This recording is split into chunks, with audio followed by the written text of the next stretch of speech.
All right. Off my soapbox. So now I said you have to start with the financial plan. So let's talk about financial planning. And here we are. Okay, so now it's time for our financial 15. So the financial 15 is the last 15 minutes or so of my weekly webinar.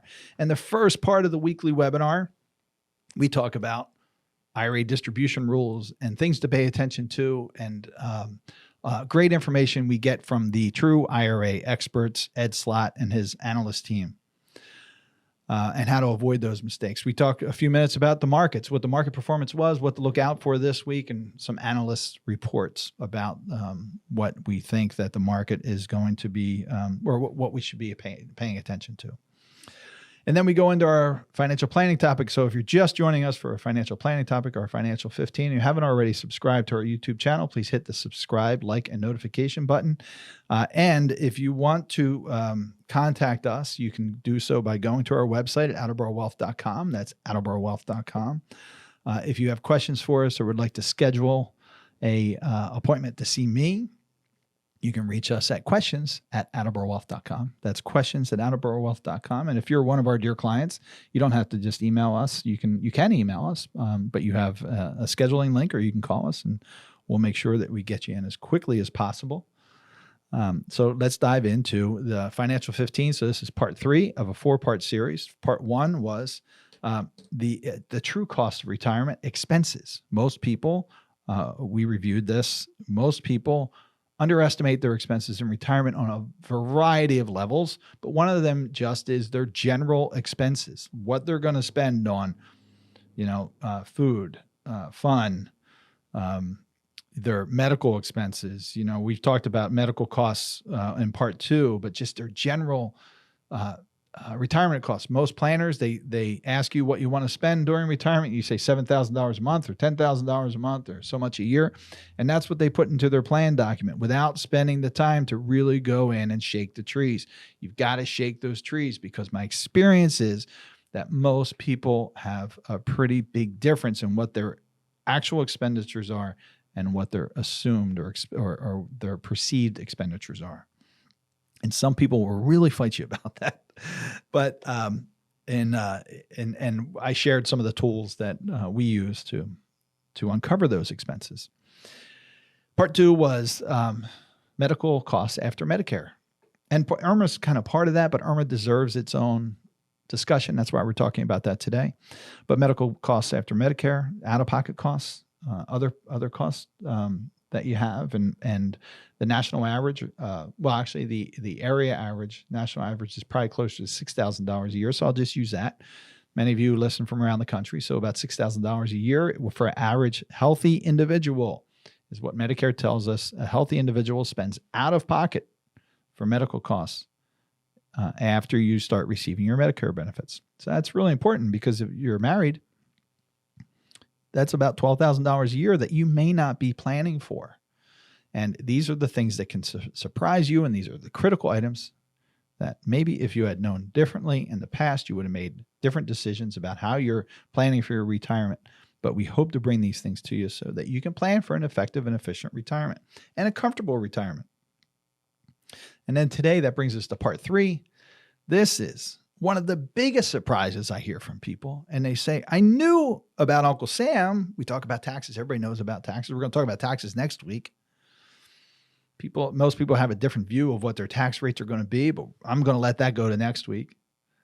But everybody knows about their Uncle Sam, but few people know about your Aunt Irma until it's way too late.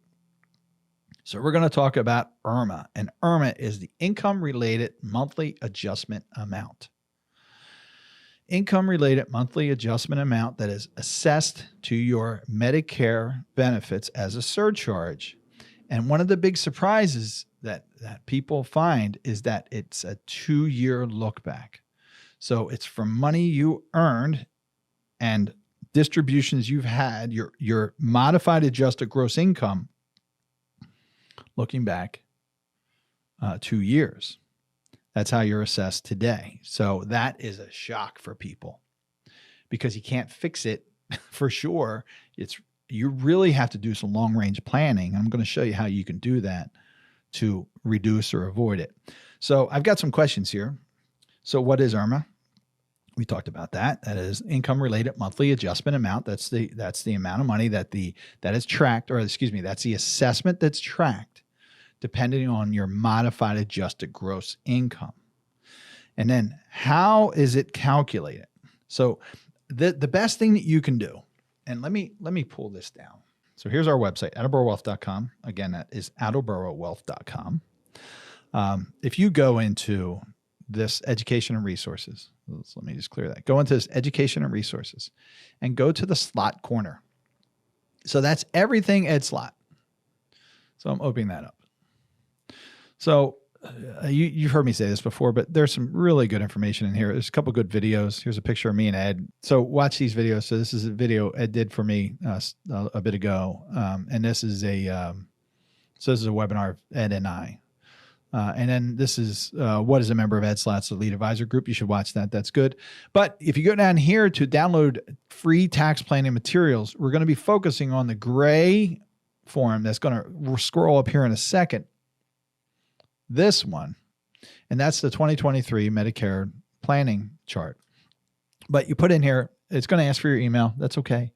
And we'll get notification that you download it. And if you're not already on our email list, then we'll get you on your email list. And if you want to join our email list, just download these things or send me an email and we'll get you on our email distribution list. And you'll get these recordings sent to you. But you can access these charts. So let me get this off of here. Okay, so let's look at this chart because we're going to talk about how this is calculated. This is really important, folks.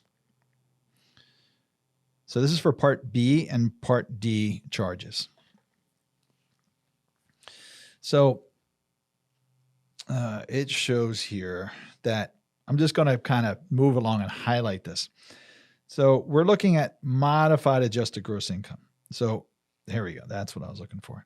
So the standard premiums of these, I'm just going to read this paragraph to you. The standard premiums for these charges are increased by surcharges imposed on upper income individuals, those with modified adjusted gross income exceeding $97,000 for an individual on an individual return and $194,000 on a joint return.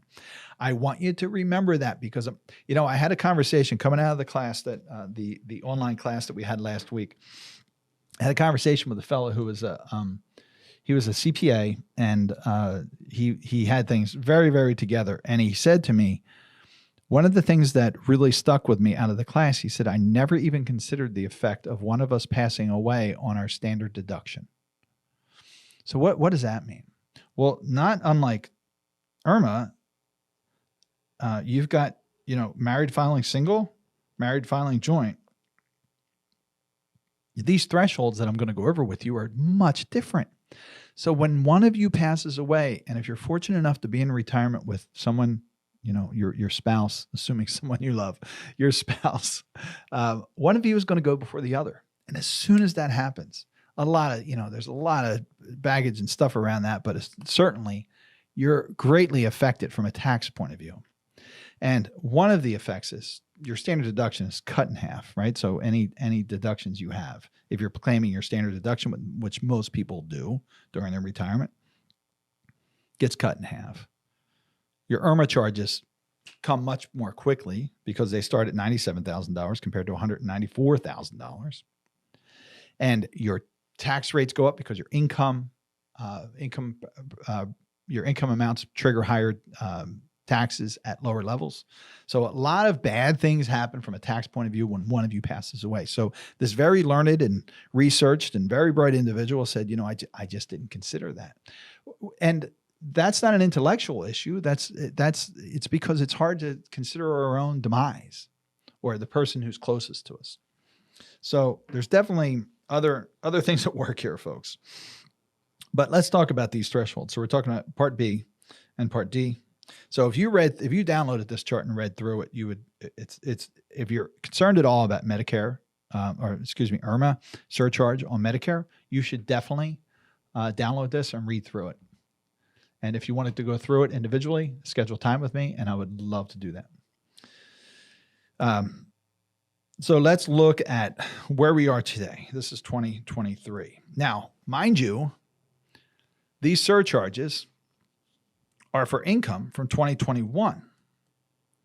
So when 2023 income is assessed, we're going to be looking at charts at 2025. I hope you're seeing how difficult it is to plan appropriately for IRMAA, because what's the inflation rate going to be? Somebody might say, well, a good standard inflation rate is 3%. Who knows? 3.5%? Well, who knows? The Fed one's lower, right? Well, that might be reasonable. There are certainly some projections we can make, but just like anything, it's not a guess. I mean, but it's certainly challenging with IRMAA. So we work with what we have today. So let's talk about what we have today. If you're a single filer and you make less than $97,000 in modified adjusted gross income, not taxable income, modified adjusted gross income, and that's adjusted gross income with some add back on. And that was another, tax issue. They said, okay, we have adjusted gross income, but that's not enough. Now we're going to have this modified adjusted gross income, and there's some things added back in after adjusted gross income. So if your MAGI, people call it, or modified adjusted gross income is more than $97,000, well, you have a surcharge. So let's look at this. So I'm going to make this a little larger so you can see it. Make sure that I'm not blocking it. So here we are. Let's change our pen color so you can, I'm going to highlight it.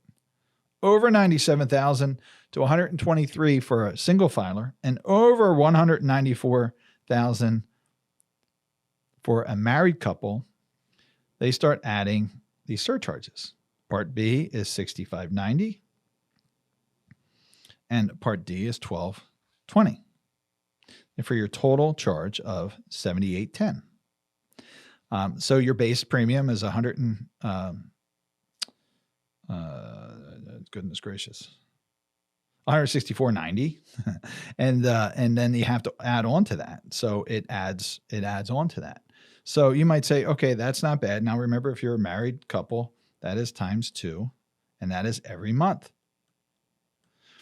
Now, and it's a cliff, folks. So once it's not like your taxable income where 10, 12, 22, 24, you pay some income at 10, some at 12, some at 20, 24. The IRMAA doesn't work like that. Here's your let's just say you're a married couple, and here's your $194,000 of modified adjusted gross income. Now, what if you just earn $1 more? $194,100 of a modified adjusted gross income. Well, you've gone off the cliff. Now for you, that's $64.90 more per month. If you're married, that is times 2. If you're single, this cliff is not at $194,000, it's at $97,000. So if you make $97,000 and $1, that should be $1. $194 and $1. You go off that cliff and you have to pay this more. So $65.90 may not be bad, but how about $164.80 every month times 2? And then $31.50, add $31.50 onto that times 2.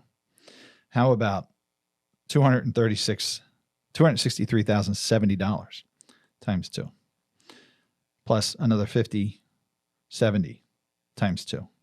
Total surcharge, $314,000. So here's where people get in trouble. This is kind of a sweet spot here, so I want to focus on this. People come to me and they say, well, I heard about these Roth conversions and I started doing Roth conversions on my own, and some things happened. The first thing that happened was I got this bill for my Medicare surcharges. And because I went up to the 24% bracket, now I've got to pay $314 a month times 2 for these surcharges. I wasn't expecting that. That's affecting our cash flow. That's thousands of dollars extra a year. That's affecting our cash flow.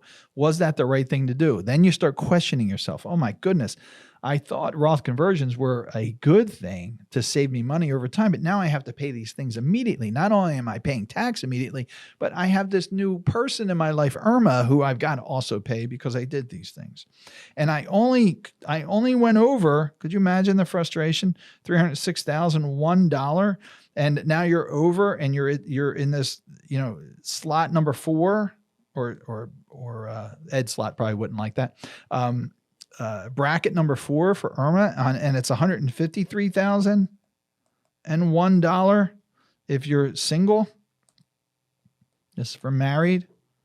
My gosh, that could be frustrating, right? So that's a cliff, and that just falls off. And this section here talks about the 2-year look back, so you can review that. Now, you might say, well, forget about tax planning around this. So if I'm going to have to pay all this extra money every year and pay tax on Roth conversions, is it really worth it? Well, folks, that's something you have to consider every time. Every time we embark on strategies to be tax efficient for clients, we have to see that there's potential tax savings, that we can be impactful, but we also have to look at the cost, the overall cost, the cost of IRMAA, the total effect on the standard of living.